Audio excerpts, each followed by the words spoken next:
General secretary സ്ഥാനത്ത് സിദ്ദിഖ് രാജിവെച്ചതിന് പിന്നാലെ എഎംഎംഎയുടെ executive യോഗം നാളെ കൊച്ചിയിൽ ചേരും. പുതിയ ജനറൽ സെക്രട്ടറിയെ യോഗം തെരഞ്ഞെടുക്കാനാണ് സാധ്യത. സിദ്ദിഖ് ഇന്ന് കൊച്ചിയിലെത്തും. അർജുൻ മട്ടന്നൂർ നൽകും വിശദാംശങ്ങൾ. അർജുൻ, ഒരു മുൾമുനയിലാണ് എഎംഎംഎ ഇപ്പോൾ ഉള്ളത്. അതിന്റെ പ്രധാനപ്പെട്ട സ്ഥാനത്തിരുന്നയാൾക്ക് നേരത്തെ തന്നെയാണ് ആരോപണമുയർന്നത്, ആ രാജിയിലേക്ക് വഴിവെച്ചതും. എന്തായാലും ഇപ്പോൾ പുതിയ ജനറൽ സെക്രട്ടറിയെ നാളെ തെരഞ്ഞെടുക്കാനുള്ള സാധ്യതയുണ്ടോ? എന്താണ് വിവരങ്ങൾ?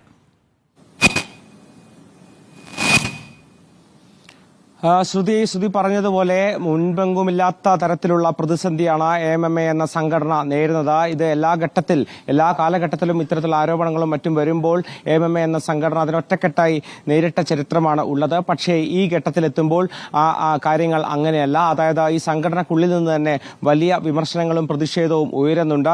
മാത്രവുമല്ല, പലരും പരസ്യമായി തന്നെ ഇത്തരത്തിലുള്ള ആരോപണങ്ങളും പ്രതിഷേധവുമായി രംഗത്ത് വരികയും ചെയ്തു. ഈ ഒരു പശ്ചാത്തലത്തിൽ കൂടിയാണ് ഇപ്പോൾ എക്സിക്യൂട്ടീവ് യോഗം നാളെ ചേരാൻ പോകുന്നത്. സിദ്ദിഖ് ജനറൽ സെക്രട്ടറി സ്ഥാനം രാജിവെച്ച പശ്ചാത്തലത്തിലാണ് നാളത്തെ യോഗം ചേരുക. 17 അംഗ എക്സിക്യൂട്ടീവ് യോഗമായിരിക്കും നാളെ യോഗം ചേരുക. നിലവിൽ ജോയിന്റ് സെക്രട്ടറിയായ ബാബുരാജിനാണ് ചുമതല നൽകിയിരിക്കുന്നത്. പക്ഷേ പുതിയ ജനറൽ സെക്രട്ടറിയെ തീരുമാനിക്കേണ്ടി വരും. മാത്രവുമല്ല, ഇതിനായി ജനറൽ ബോഡി തന്നെ വിളിച്ചു ചേർക്കണം എന്നൊരു ആവശ്യവും ഉന്നയിക്കുന്നുണ്ട്.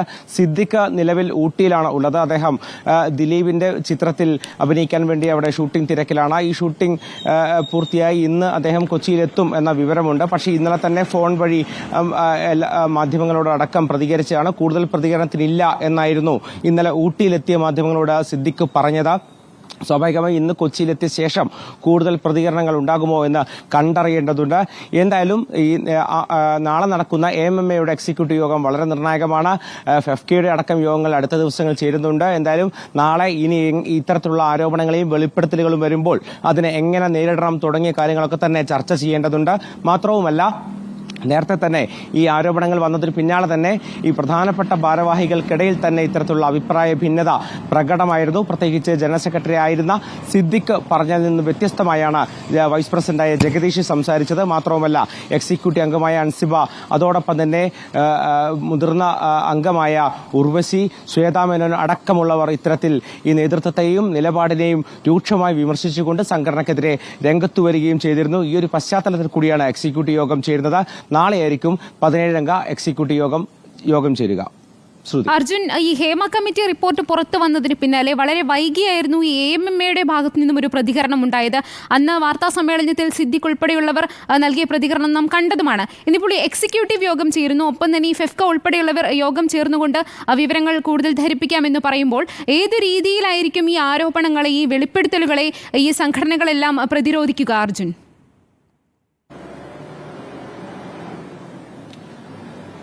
അതായത് തുടക്കം മുതൽ തന്നെ വലിയ ആശയക്കുഴപ്പത്തിലായിരുന്നു എഎംഎംഎ എന്ന സംഘടന. പ്രത്യേകിച്ച് ഹേമ കമ്മിറ്റി റിപ്പോർട്ടുമായി ബന്ധപ്പെട്ട റിപ്പോർട്ട് പുറത്തുവിടുന്ന കാര്യത്തിൽ, ഈ റിപ്പോർട്ട് പുറത്തുവിടുന്നതിന് മുൻപ് തന്നെ പലതവണ എഎംഎംഎ ഭാരവാഹികളുടെ പ്രതികരണം ആരാഞ്ഞപ്പോൾ ഇതിൽ തങ്ങൾക്ക് നിലപാടില്ല, ഇത് സർക്കാരിന്റെ കാര്യമാണ്, സിനിമയുമായി യാതൊരു ബന്ധവുമില്ല എന്ന തരത്തിലായിരുന്നു ഇവരുടെ എല്ലാം തന്നെ പ്രതികരണം. റിപ്പോർട്ട് പുറത്തു വന്ന ശേഷവും ആദ്യഘട്ടത്തിൽ പ്രതികരിക്കാൻ മടിച്ചു. ദിവസങ്ങൾ കഴിഞ്ഞ ശേഷം മാത്രമാണ് എഎംഎംഎ ഭാരവാഹികൾ പ്രതികരിച്ചത്.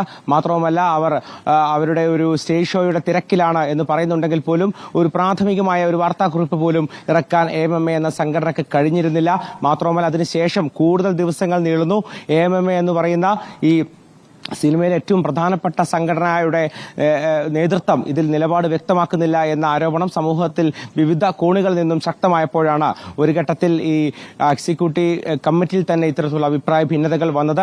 മാത്രവുമല്ല, ജയൻ ചേർത്തല അടക്കമുള്ളവർ ഇത്തരത്തിൽ നിലപാട് എത്രയും പെട്ടെന്ന് വ്യക്തമാക്കണം എന്ന് പറഞ്ഞുകൊണ്ട് രംഗത്ത് വരികയും അതിനെ തുടർന്നാണ് കഴിഞ്ഞ ദിവസം അപ്രതീക്ഷിതമായ ഒരു വാർത്താ സമ്മേളനം വിളിച്ചു ചേർത്ത് എഎംഎംഎ നിലപാട് പ്രഖ്യാപിക്കേണ്ടി വന്നത്. അപ്പോഴും ഇതിലൊരു കൃത്യത ഉണ്ടായിരുന്നില്ല എന്ന വിമർശനം ശക്തമാണ്. ഇതിന് പിന്നാലെ ജഗദീഷ് നടത്തിയ പ്രതികരണത്തിലാണ് കൂടുതൽ പൊതുസമൂഹം കൈയടിച്ചത് എന്നും പറയേണ്ടി വരും. അതിന് പിന്നാലെയാണ് എഎംഎംഎ ജനറൽ സെക്രട്ടറിയായ സിദ്ദിഖിന് നേരെ തന്നെ ആരോപണം ഉയർന്നു വന്നത്.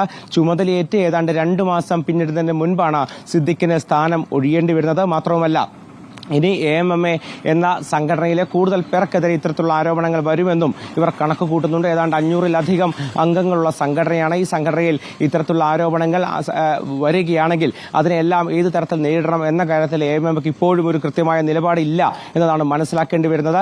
സ്വാഭാവികമായും വരും ദിവസങ്ങളിൽ AMMA എടുക്കുന്ന നിലപാട് വളരെ നിർണായകമായും അതിന് മുന്നോടിയായി മുഖം മിനുക്കുക എന്ന ലക്ഷ്യത്തോടു കൂടി സ്വാഭാവികമായും ഒരു ജനറൽ സെക്രട്ടറി സ്ഥാനത്തേക്ക് അടക്കം പുതിയ ആളുകളെ കണ്ടെത്തേണ്ടി വരും. മാത്രവുമല്ല ഇതിൽ ഏത് തരത്തിൽ ഇത്തരം ആരോപണങ്ങൾ നേരിടേണ്ടി വരും എന്ന കാര്യത്തിലും ഒരു തീരുമാനം എടുക്കേണ്ടി വരും AMMക്ക്. ഓക്കെ, വ്യക്തമാണ്. അർജുൻ മട്ടന്നൂരാണ് വിശദാംശങ്ങൾ നൽകിയത്.